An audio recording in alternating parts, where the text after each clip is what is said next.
గత రాత్రి దర్శి మండలం పోతవరం గ్రామంలోని శ్రీ గంగా పార్వతీ సమేత శ్రీ రామలింగేశ్వర స్వామి వారి తిరునాళ్ల సందర్భంగా గ్రామస్తుల ఆహ్వానం మేరకు దర్శి నియోజకవర్గ Telugudesam party in charge doctor Gottipati Lakshmi గారు టీడీపీ జనసేన నాయకులు ఏర్పాటు చేసిన పలు సాంస్కృతిక కార్యక్రమాలలో పాల్గొని ప్రసంగించారు.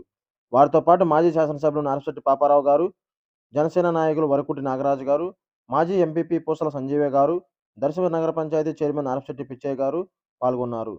పోతవరం ప్రజలు దర్శిగడ్డపైన రాబోయే ఎన్నికల్లో గొట్టిపాటి లక్ష్మి జెండా ఎగరబోతుందని చెప్పి తెలియజేశారు. తదుపరి డాక్టర్ గొట్టిపాటి లక్ష్మి గారు మాట్లాడటం జరిగింది. ప్రజలకు సంక్షేమం, అభివృద్ధి, సమపాలన ఇవ్వగలిగే నాయకులు ఎవరన్నా ఉన్నారంటే అది ముఖ్యమంత్రి చంద్రబాబు నాయుడు గారు మాత్రమే. మన ముఖ్యమంత్రి చంద్రబాబు నాయుడు గారు, డిప్యూటీ సీఎం పవన్ కళ్యాణ్ గారు, యువ నాయకులు లోకేష్ గారు నిరంతరం మన రాష్ట్ర అభివృద్ధి కోసం ఎంతో శ్రమిస్తున్నారు.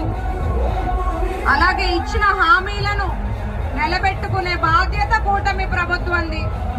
మీ అందరూ ఎప్పుడూ ఇలాంటి ఒక మంచి ప్రభుత్వాన్ని ఆదరించాలి, అలాగే మీ ఆశీస్సులు నాకు కూడా ఉండాలని ఈ సందర్భంగా మీ అందరినీ కోరుకుంటున్నాను. అందరికీ మరొకసారి శివరాత్రి శుభాకాంక్షలు.